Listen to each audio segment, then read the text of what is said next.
అంటే ఇదొక్కటే గాదు. గతంలో గూడా చాలా సందర్భాలలో ఇట్లాంటి ఎన్నో చిల్లర వ్యాఖ్యలు చేయడం జరిగింది. ఒకటి వాళ్ళకి భయం.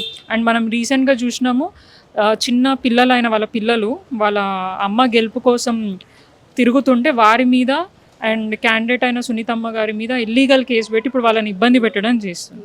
ఇప్పుడు వాళ్ళు చేసే చిల్లర తప్పులకి వీరు క్యాంపెయినింగ్ చేస్తుంటే ఆ భయంతోటి ఎక్కడ ఓడిపోతామన్న భయంతోటి వారు ఇట్లాంటి కేసులు పెట్టి ఇబ్బంది పెట్టే ప్రయత్నం చేస్తున్నారు. అండ్ మోర్ ఓవర్ సింపతి అని అంటున్నారు. మేము ప్రజల దగ్గరికి వెళ్ళిన ప్రతి చోట్ల మరి సింపతి చూపియట్లే. గోపీనాథ్ గారి మీద ప్రేమ చూపిస్తున్నారు. 3 టర్మ్స్ ఒక ఎమ్మెల్యేగా నియోజకవర్గాన్ని అభివృద్ధి చేసిన తర్వాత ప్రజల అంటే ఒక ఫ్యామిలీలాగా మమ్మల్ని అందరినీ ట్రీట్ చేసిండ్రు. ఎప్పటికప్పుడు కలుస్తుండే, అభివృద్ధి చేస్తుండే అని ప్రజలు మాకు చెప్తుంటే, అరే ఎంత గొప్పగా గోపీనాథ్ గారు వారి నియోజకవర్గ ప్రజల్ని ఆదరించిండ్రు అనేది మాకు క్లియర్‌గా కనిపిస్తుంది. ఇప్పుడు నేనేమో సీతాఫల్ మండి అండి. నాకు జూబ్లీ హిల్స్ గురించి ఐడియా ఉండదు.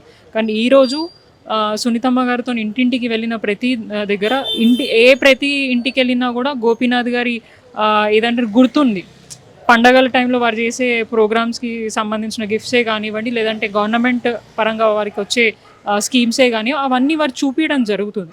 సో, ఇంత ఆదరణ చూసే వరకు వారు ఓర్వలేక కాంగ్రెస్ నాయకులు ఇలాంటి చిల్లర వ్యాఖ్యలు చేయడం అనేది నిజంగా సిగ్గుచేటు. ఒక మహిళ పట్ల అది గూడా ఎన్నో నెలలు గూడా కాలే వాళ్ళ హస్బెండ్‌ని కోల్పోయి ఇట్లాంటి చిల్లర స్టేట్మెంట్స్ చేసి వాళ్ళ గౌరవాన్ని తగ్గించుకునే విధంగా కూడా వాళ్ళు చేస్తున్నారు.